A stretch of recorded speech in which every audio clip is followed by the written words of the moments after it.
Assalamualaikum warahmatullahi wabarakatuh. Selamat pagi anak-anak. Salam sejahtera untuk kita semua. Semoga kita selalu dalam keadaan sehat walafiat. Amin ya robbal alamin. Sebelum memulai pembelajaran, biasakan berdoa terlebih dahulu. Semoga pembelajaran kita berjalan dengan lancar dan dapat memahami apa yang diajarkan. Selamat berjumpa kembali dalam pembelajaran daring dalam mata pelajaran IPA kelas 7 SMP. Kemarin kita sudah membahas materi tentang besaran pokok. Selanjutnya kita akan membahas materi tentang besaran turunan. Simak videonya sampai selesai dan catat hal penting yang ada di dalamnya. Selamat belajar! Adapun indikator pencapaian kompetensi untuk pertemuan kali ini yang pertama, menjelaskan konsep besaran turunan. Kemudian menentukan macam-macam besaran turunan beserta satuannya.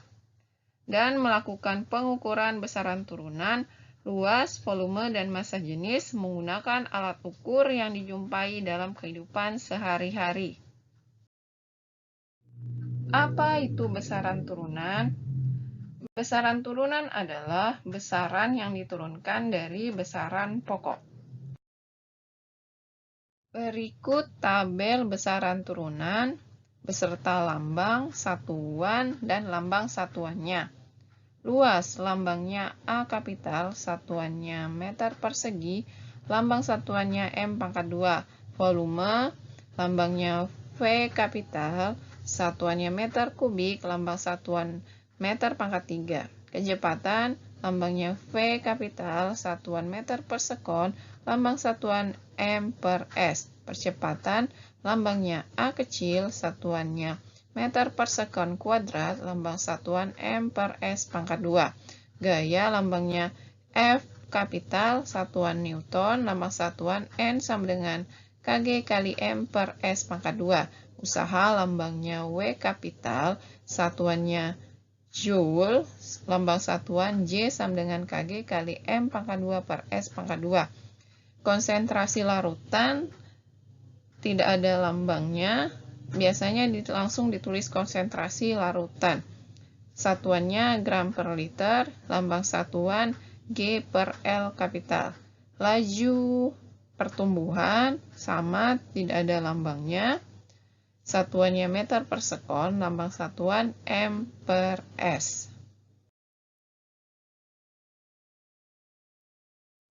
Contoh besaran turunan beserta rumusnya. Luas. Untuk mencari luas, rumusnya panjang kali panjang atau panjang kali lebar. Kemudian volume, rumusnya panjang kali panjang kali panjang. Atau panjang kali lebar kali tinggi atau luas alas kali tinggi. Massa jenis, massa dibagi volume atau massa dibagi panjang kali lebar kali tinggi. Kecepatan, panjang dibagi waktu. Berat, massa dikali konstanta gravitasi. Berat jenis, massa kali konstanta gravitasi dibagi volume atau berat dibagi volume. Percepatan, kecepatan dibagi waktu. Jadi dapat disimpulkan besaran turunan itu terdiri atas beberapa besaran pokok. Luas. Perhatikan gambar berikut. Ada gambar buku dan meja. Keduanya adalah benda yang berbentuk persegi. Jadi luas benda untuk benda yang berbentuk persegi dapat ditentukan dengan mengalihkan hasil pengukuran panjang dengan lebarnya. Jadi, jika panjang dan lebarnya diukur dalam satuan meter, maka luas yang diperoleh satuannya adalah meter kuadrat. Volume. Volume merupakan besaran turunan yang disusun dari besaran pokok. Volume berkaitan dengan besarnya ruangan yang terisi materi. Benda yang memiliki volume lebih besar dapat menampung materi lebih banyak dibandingkan dengan benda yang volumenya lebih kecil. Misalnya, kamu mempunyai beberapa wadah, yakni kaleng besar, sedang, dan kaleng kecil. Jika dipergunakan untuk menampung air, kaleng besar pasti dapat menampung air lebih banyak. Mengukur volume benda bangun ruang yang bentuknya teratur. Contohnya balok. Dapat ditentukan dengan mengukur terlebih dahulu panjang, lebar, dan tingginya, kemudian mengalikannya. Jika kamu mengukur panjang, lebar, dan tinggi balok menggunakan panjang, lebar, dan tinggi diukur dalam satuan meter, maka volume yang diperoleh satuannya adalah meter kubik.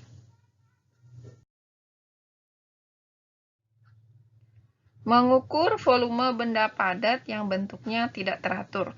Ada dua cara. Yang pertama, mengukur volume benda yang bentuknya tidak teratur menggunakan gelas ukur. Adapun langkah-langkahnya, yang pertama, letakkan gelas ukur di atas permukaan yang rata, misalnya meja. Isilah gelas ukur tersebut dengan air kira-kira setengahnya. Amati dan baca skala yang ditunjukkan.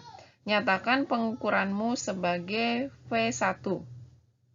Kemudian, masukkan zat padat yang hendak kamu ukur ke dalam gelas ukur tersebut. Kemudian amati dan baca skala yang ditunjukkan. Nyatakan pengukuranmu sebagai V2.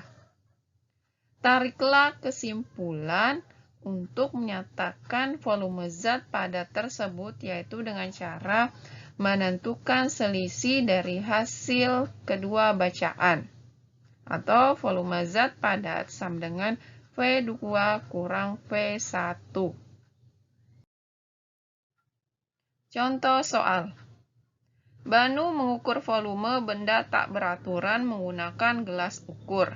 Diperoleh hasil sebagai berikut.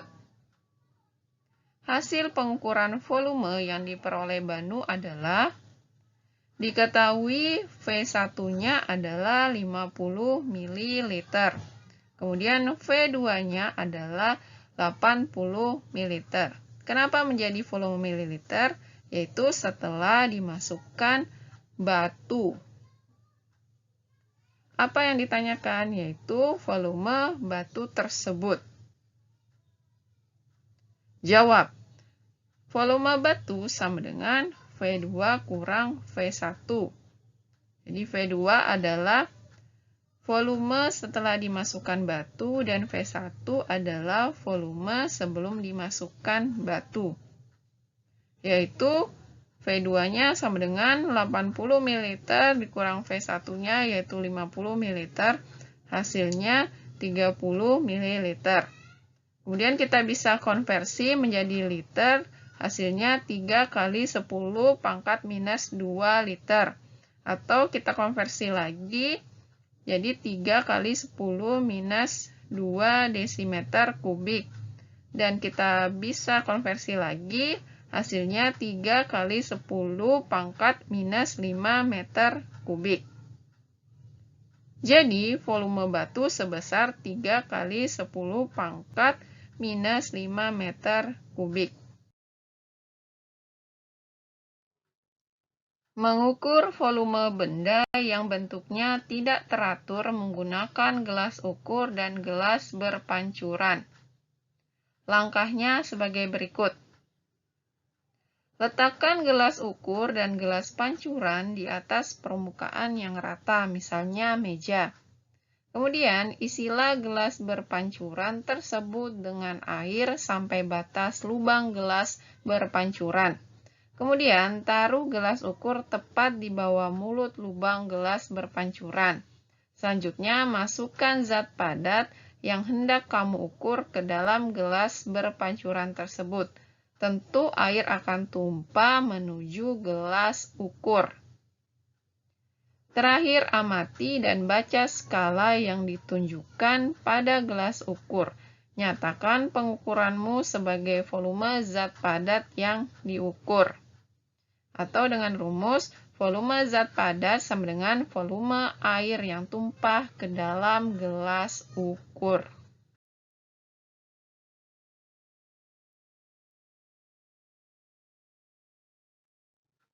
Konsentrasi larutan. Misalnya kamu membuat larutan gula dengan memasukkan gula ke dalam air. Kemudian kamu cicipi. Jika kurang manis, kamu dapat menambahkan gula lagi. Makin banyak gula yang ditambahkan, maka makin manis rasa larutan itu. Besaran yang menyatakan banyaknya gula yang berada dalam air tersebut dinamakan konsentrasi. Konsentrasi dapat dirumuskan sebagai massa gula atau zat terlarut dibagi dengan volume air atau zat pelarut. Contoh soal. Andi melarutkan 1 sendok makan 5 gram gula pasir ke dalam 1 gelas 250 ml air teh.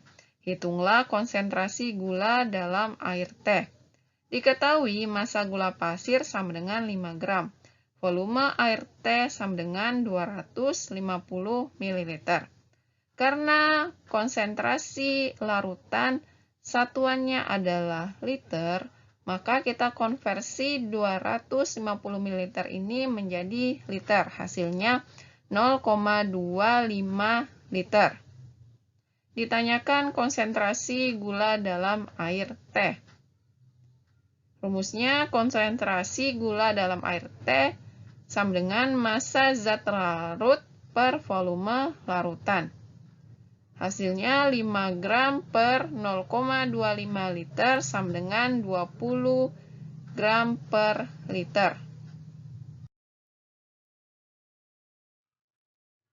Laju pertumbuhan.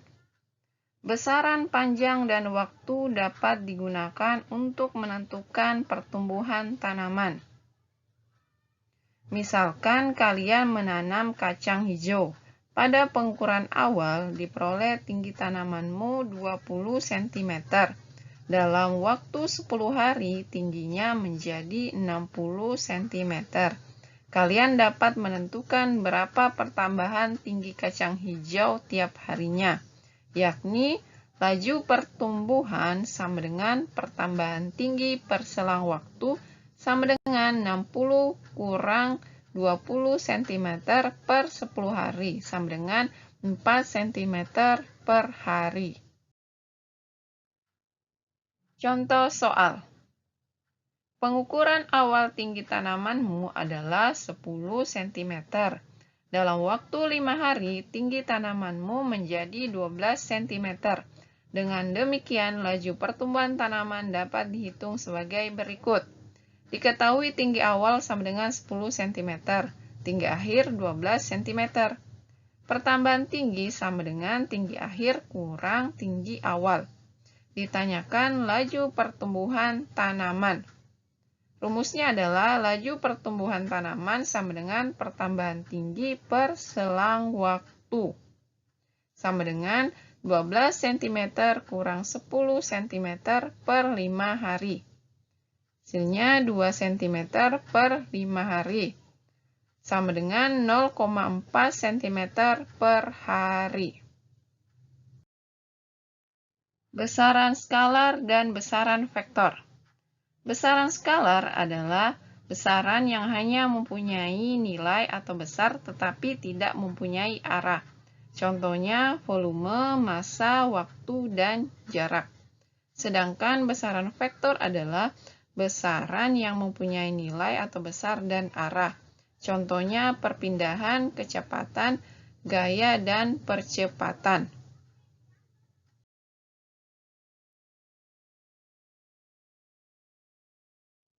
Demikianlah materi yang sempat saya sampaikan untuk pertemuan kali ini.